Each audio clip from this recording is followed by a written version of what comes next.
اس کی بات اور انداز پر عبداللہ بے ساختہ ہنس دیا۔ بھلا ایسا ہو سکتا تھا کہ کوئی اچھی بات ہو رہی ہو اور زوہا بیبی اپنی آنکھوں کا ذکر نہ کرے؟ اسے شانزے سے اپنی ماں سے بھی زیادہ محبت اور انسیت تھی۔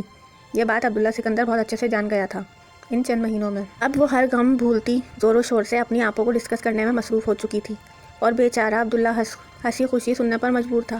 اب یہ باتوں کا پٹارا تبھی بند ہوتا جب زوہا بیبی کی آنکھیں بند ہوتی نیند کے باعث۔ بچپن میں ہی باپ کی وفات نے غازان سکندر کو سہما دیا تھا۔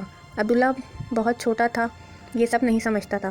جہاں غازان نرم طبیعت اور ہر بات مان لینے والا تھا، وہیں عبداللہ ضدی اور اپنی بات منوانے والا تھا۔ جیسے جیسے بڑے ہوتے گئے زندگی بدلتی گئی۔ رابعہ سکندر اپنی حکمرانی کروانے والی عورت تھیں۔ سکندر کا بزنس سنبھالنے کے بعد وہ اور بھی حاکمیت پسند ہو گئی تھیں۔ وہ جو بھی بات کرتی غازان چپ چاپ مان لیتا، جبکہ عبداللہ ضد کرتا۔ اس طرح دھیرے دھیرے رابعہ سکندر کا حکم غازان پر چلنے لگا۔ غازان کسی اسکول گیا، کون سے سبجیکٹس رکھے، کس کالج گیا، کس یونیورسٹی گیا، کون سی فیلڈ اختیار کی، اس سب میں رابعہ سکندر کی مرضی چلی۔ وہ جب کبھی اپنی خواہش کا اظہار کرتا، ڈانٹ کر خاموش کروا دیا جاتا۔ یوں آہستہ آہستہ اس کی اپنی مرضی کہیں بہت پیچھے رہ گئی، اور اس کی زندگی پر پوری طرح رابعہ سکندر کی اجارہ داری رہ گئی۔ کالج سے لے کر عبداللہ سکندر آج تک زندگی کا ہر فیصلہ خود لے رہا تھا۔ وہ اگر ضدی تھا تو رابعہ سکندر کا لاڈلا بھی تھا۔ اسے تو جیسے سب ہی معاف تھا۔ اسے بزنس سنبھالے کچھ ہی دن ہوئے تھے جب رابعہ سکندر اپنی بھانجی رائنا کا رشتہ لے آئیں۔ زندگی میں پہلی دفعہ غازان نے اپنی ماں کے کسی فیصلے کی سخت مخالفت کی۔ مام، آپ کیوں چاہتی ہیں کہ میں ایک بد کردار لڑکی سے شادی کر لوں؟ میں نے ہمیشہ پیور لائف گزاری ہے، خود کو اپنی بیوی کی امانت سمجھ کر کبھی خیانت نہیں کی، تو کیا میرا اتنا حق بھی نہیں بنتا کہ ایک پاک اور اچھے کردار کی لڑکی میری زندگی کا حصہ بن سکے؟ میں رائنا جیسی لڑکی سے شادی نہیں کر سکتا جو کپڑوں کی طرح مرد بدلتی ہے۔ وہ کبھی کسی کو بے لباس نہ کرتا، مگر یہاں فیصلہ زندگی بھر کا تھا۔ اس کی زبان کو بریک رابعہ سکندر کے ہاتھ سے پڑنے والے تھپڑ نے لگائی تھی۔ آج تمہاری یہ بکواس سن لی، اس کے بعد نہیں سنوں گی۔ شادی تمہاری رائنا سے ہی ہوگی، اور اگر تم نے اب انکار کیا یا کوئی تماشا کھڑا کیا تو میرا مرا ہوا منہ دیکھو گے۔ بس یہاں غازان سکندر کے الفاظ ختم تھے۔ یہی تو کرتی آئی تھیں اس کی ماں ہمیشہ سے۔ اسی بلیک میلنگ نے غازان سکندر کو کہیں کا نہ چھوڑا تھا۔ اس کے اندر کا وہ معصوم اور خوف زدہ بچہ آج بھی زندہ تھا، جو باپ کے بعد ماں کو کھونے کا حوصلہ نہ رکھتا تھا۔ اس نے سوچا رائنا سکندر شادی کے بعد شاید سدھر جائے گی، مگر جب کسی جانور کو جگہ جگہ منہ مارنے کی لت لگ جائے پھر بھی گھر کا حلال کھانے کے قابل نہیں رہتا۔ وہ رائنا کے قریب جانا بھی پسند نہ کرتا تھا، اور یہاں بھی رابعہ سکندر نے اسے مجبور کیا۔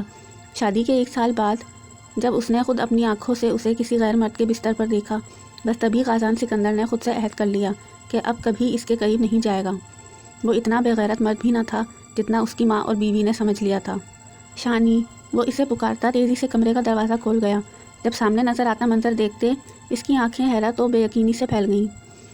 پورا کمرہ سیاہ اور سرخ غباروں اور گلاب کے پھولوں سے سجا مہک رہا تھا، اور اس کی بیوی بھاری وجود لیے سجی سوری ہاتھوں میں کیک تھامے کھڑی تھی۔ خوش ہونے کی جگہ غازان سکندر کا پارا ایک دم ہائی ہوا۔ ہیپی برتھ ڈے غازی، وہ مسکرا کر بولتی چھوٹے چھوٹے قدم لیتی اس کے قریب آئی تو وہ اس کی کمر میں ہاتھ ڈال کر اسے سہلا دینے سے خود کو روک نہ پایا، پر اس کا چہرہ تن کر سخت ہو چکا تھا۔ کیا ہوا غازی، آپ کو خوشی نہیں ہوئی؟ وہ جو خود کی برتھ ڈے بھلا بیٹھا تھا، شانزے نے سوچا اس کی سرپرائز سے بہت خوش ہوگا، مگر اس کے سخت تاثر دیکھتی وہ گھبرا کر پوچھ گئی۔ اس نے بھلا آج تک کہاں دیکھا تھا غازان کا ایسا روپ؟ یہ سرپرائز تھا؟ اتنی سی بات کے لیے اتنا بھیانک مذاق کون کرتا ہے؟ آپ کو اور کوئی بہانہ نہیں ملا تھا؟ آپ جانتی ہیں کس قدر پریشانی اور خوف سے گزرا ہوں ان 15 منٹوں میں راستے میں پتہ نہیں کتنی دفعہ ایکسیڈنٹ ہوتے ہوتے بچا، اوپر سے موبائل بھی بند کر دیے۔ شانزے بہت مایوس کیا ہے آپ نے مجھے۔ دکھ اور افسوس سے غازان بول رہا تھا، اور شانزے کو لگا جیسے کچھ بہت غلط ہو گیا ہے۔ وہ ہاتھ میں پکڑا کیک سائڈ ٹیبل پر رکھتی، اگلے ہی پل چہرہ دونوں ہاتھوں میں چھپا کر رو دی۔ غازان اپنے غصے پر قابو پاتا اسے اپنے حصار میں قید کرنے لگا۔ جب وہ غصے میں اسے پیچھے کرتی، تیز تیز قدم اٹھاتی بیڈ کی طرف بڑھ گئی۔ اس کے تیور دیکھتا غازان بے بسی سے خود کو دیکھ کر رہ گیا۔ اب وہ باقاعدہ سسکیوں سے رونے لگ گئی تھی۔ غازان اپنے چہرے پر ہاتھ پھیر کر اپنے تاثرات نارمل کرنے کی کوشش کر رہا تھا۔ کوٹ اور ٹائی وہ گاڑی میں ہی اتار چکا تھا، شرٹ کے اوپر 3 بٹن بھی کھلے ہوئے تھے۔ وہ بیڈ کی طرف بڑھا جہاں وہ کروٹ لیے لیٹی رو رہی تھی۔ کمرے کو سیاہ اور سرخ کرنے کے بعد خود بھی ان 2 رنگوں میں سجی ہوئی تھی۔ سیاہ سٹائلش سا فراک پہنے، سرخ دوپٹہ گردن کے دونوں طرف گرائے، سیاہ حسین زلفوں کو پیاری سی ہیئر بینڈ میں قید کیے، لبوں کو سرخ رنگ میں رنگے وہ بھرپور تیاری سے مقابل کو خوش کرنے کا انتظام کر چکی تھی۔ اسے احساس نہیں تھا، مگر وہ واقعی بہت غلط بہانہ بنا چکی تھی۔ غازان کس قدر خوفزدہ ہو گیا تھا یہ صرف وہی جانتا تھا۔ अपनी बर्थडे तो उसे याद ही ना रही थी, वरना कोई क्लू मिल जाता। एसी की स्पीड तेज़ करने के बाद वो इसके करीब नीम दराज होकर इसके कंधे पर हाथ रखते इसका रुख मोड़ने लगा। जब वो रोती हुई गुस्से से इसका हाथ झटक गई, वो फिर से इसके कंधे पर हाथ रख गया, वो फिर झटक गई। अब की बार गासान इसकी कमर में हाथ डालकर एहतियात से इसका रुख मोड़ गया। वो खुद को छुड़वाने के लिए हाथ पैर चलाने लगी, पर गासान इसे पूरी तरह जकड़ चुका था। थोड़ी सी मजम्मत से ही वो हाँफ गई तो गुस्से से इसके सीने पर मुक्के बरसाने लगी। जब इस काम से भी थक गई तो खूनख्वार नज़रों से उसे देखने लगी। गासान की बेसाख्ता हंसी छूट गई। गोल मटोल सी गुस्से से नाक मुंह फैलाती वो इसे हंसने पर मजबूर कर रही थी। वो इतनी प्यारी लग रही थी कि गासान बेसाख्ता झुककर इसका चेहरा चूम गया। पीछे हो जाएं, ये छोटा प्यार जताने की ज़रूरत नहीं, वो गुस्सा करती बोली। इस बात पर गासान आंखें फैला गया। अल्लाह को माने बेगम, कब झूठा प्यार जताया? प्यार भी झूठा होता है भला? मेरे इतने पक्के सच्चे प्यार को आप ऐसे कैसे कह सकती हैं? वो नफ़ी में सर हिलाता यूँ बोल रहा था जैसे बहुत अफसोस हुआ हो। इसकी हालत देखते वो अपने गुस्से पर काबू पाता अब इसे डील कर रहा था, जो इसे मनाने या शर्मिंदा होने की बजाय खुद नाराज़ ही हो चुकी थी। ऊपर से उसे रोककर इसका जी भी जला चुकी थी। मुझ पर गुस्सा करके आप अच्छे से बता चुके हैं कि कितना प्यार है आपको मुझसे, पीछे हो जाएं। वो भीगी आवाज़ में बोलती इसे गहरा सांस भरने पर मजबूर कर गई। असल रोना और गम तो इसी बात का था कि गासान ने इस पर गुस्सा किया है। इनकी शादी हो कुछ दिन में पूरा साल होने वाला था और वो पहली दफ़ा था जब गासान ने इससे सख्त लहजे में बात की थी। शानी, गुस्सा कब किया है आप पर मेरी जान? आप नहीं जानती कितना डर गया था मैं। ये तो जानती है ना कि आजकल बहुत फिक्र लगी रहती है मुझे आपकी। वो इसे मज़ीद खुद के करीब करते नरमी से इसके कमर सहलाने लगा, क्योंकि इसके चेहरे से तकलीफ़ के तासुरात भाप गया था। शान से भी थक कर मजम्मत छोड़ चुकी थी। आप जो मर्ज़ी कहें, अब सही कहा जाता है कि औलाद के बाद शौहर की मोहब्बत गायब हो जाती है। आज तक बस सुना था, आज देख भी लिया। गासान इसे महज देख कर ही रह गया, जो इसके सीने से लगी इसकी शर्ट से नाक रगड़ती उसे ही मोहब्बत ना होने के इतने संगीन इल्ज़ाम से नवाज रही थी। उसका कसूर क्या था? महज इतना कि उसने अपनी प्रेग्नेंट बीवी से इसकी गलती पर थोड़े सख्त लहजे से बात की थी। माफ़ कर दे मेरी जान, आज के बाद ऐसी गलती नहीं होगी। वो बेबस होता इसकी गलती पर भी खुद ही माफ़ी मांग गया, क्योंकि इसे महज यही रास्ता नज़र आ रहा था अपनी नाराज़ बीवी को मनाने का। वो बहुत सब्र और हिम्मत वाली थी, कभी शिकवा नहीं करती थी किसी बात पर भला हो इसकी औलाद का, जो इसे जाने क्या क्या करवाती जा रही थी। वो झुककर इसके चेहरे का एक एक नक्श लबों से छूकर इसे मोतबर करता इससे माफ़ी मांगता जा रहा था। बिला आखिर पूरे घंटे के बाद शांते को इस पर रहम आ ही गया।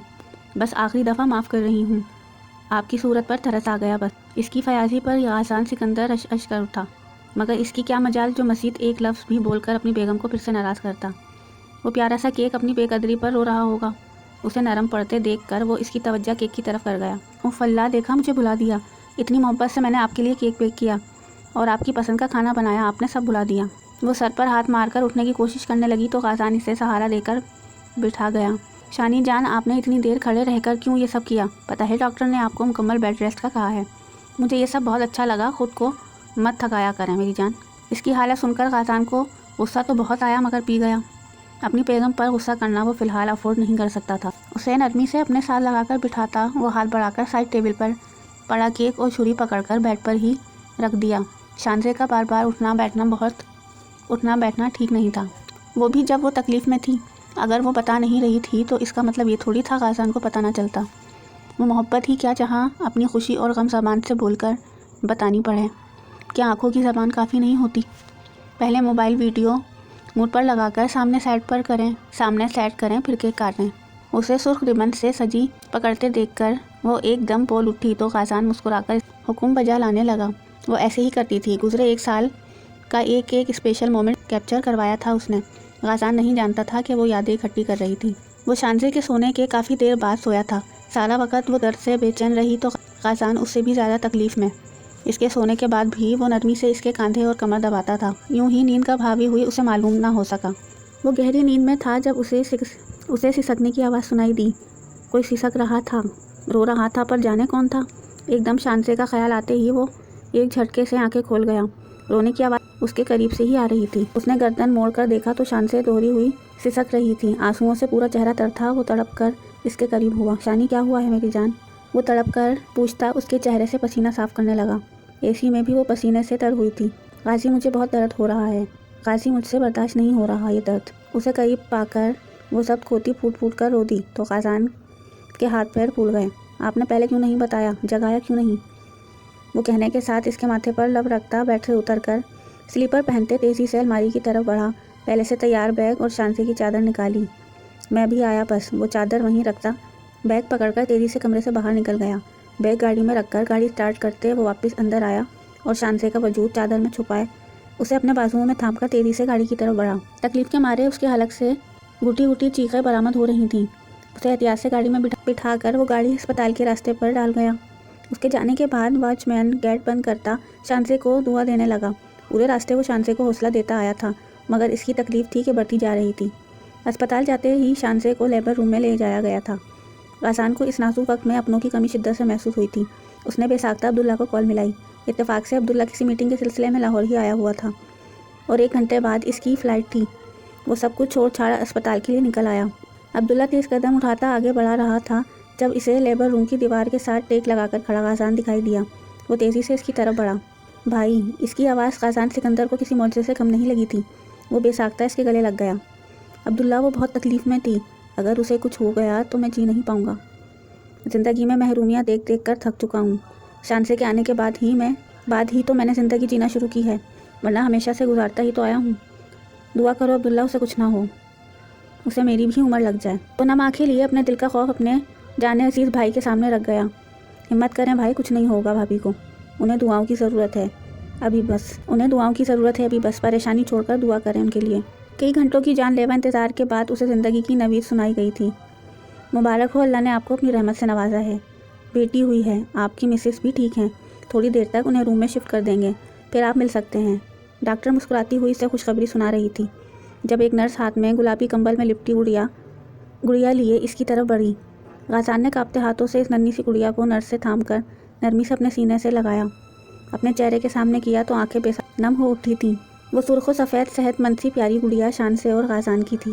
गासान झुककर इसकी पेशानी पर लप रख गया तो एक आंसू टूटकर गाल से बह गया। भाई यार, माशाल्लाह कितनी प्यारी सी है, ये तो बिल्कुल मोम की गुड़िया लग रही है। क्या मैं छू कर देख लूँ? वो अपनी शहज़ादी को मोहब्बत भरी नज़रों से देखता जा रहा था। अब्दुल्ला सिकंदर के जोश पर नम आंखों से हंसता बहुत नरमी और एहतियात से उसे अब्दुल्ला के हाथ में पकड़ा गया। उसे शिद्दत से अपनी मताए कुल अपनी प्यारी सी बेगम से मिलने से देखने का इंतज़ार था, जिसने गासान सिकंदर को इतना शानदार तोहफ़ा दिया था। उसे गुले आइना की माँ से मिलने की बेसब्री थी। गुले आइना गासान सिकंदर और शांति सिकंदर की नन्ही परी। मॉम, मैं नमाज़ अदा कर आऊँ, आप यहाँ शानी के पास ही रहिएगा। गासान सोफे पर गुलाइना को हाथ में लिए बैठी राबिया सिकंदर से बोला तो वो सर हिला गई। उन्हें अब्दुल्ला सिकंदर अस्पताल आते ही कॉल कर चुका था, इसलिए वो अर्जेंट फ़्लाइट बुक करवा कर लाहौर आ गई। शान से सो रही थी। गासान उन्हें इतला करता फजर अदा करने चला गया था। थोड़ी ही देर गुजरी थी जब वो भूख की वजह से नन्ही परी रोने लगी। राबिया सिकंदर ने उसे झुलाकर चुप करवाने की कोशिश के बाद पास पड़ा फीडर भी उसके मुँह में डालने की कोशिश की, मगर वह मुसलसल रोती चली जा रही थी। इसी शोर का ही असर था जो शानसे की आँख खुल गई। गुलाइना को राबिया सिकंदर की गोद में रोते देखकर इसने बामुश्किल उठकर बैठते से टेक लगाई। मुझे दे दें प्लीज़, उसे भूख लगी है। क्योंकि वो नीम बेहोशी में अपनी बेटी से मिल चुकी थी और डॉक्टर की तमाम हिदायत भी सुन चुकी थी, इसलिए राबिया सिकंदर की तरफ हाथ बढ़ा गई। राबिया सिकंदर रोती हुई गुलाइना को बेबी कॉट में डालने के बाद शांति की तरफ बढ़ी। इसके हाथ में कागज़ का एक टुकड़ा मौजूद था। मैं तुम्हारी कीमत तो पूरी अदा कर चुकी हूँ, फिर भी मेरा एहसान समझते हुए ये ब्लैंक चेक पकड़ो और गासान के आने से पहले यहाँ से निकल जाओ, मेरे बेटे और पोती की ज़िंदगियों से बहुत दूर। राबिया सिकंदर की सफाक आवाज़ पर अस्पताल के बिस्तर पर लाचार पड़ी शानदे सिकंदर के आंसू टिटर गए। साक्षी राबिया सिकंदर की गोद में पड़ी अपनी चंद घंटे की मासूम बेटी को देखने लगी, जिसे पैदा हुए ही इसकी माँ की गोद छीनी जा रही थी।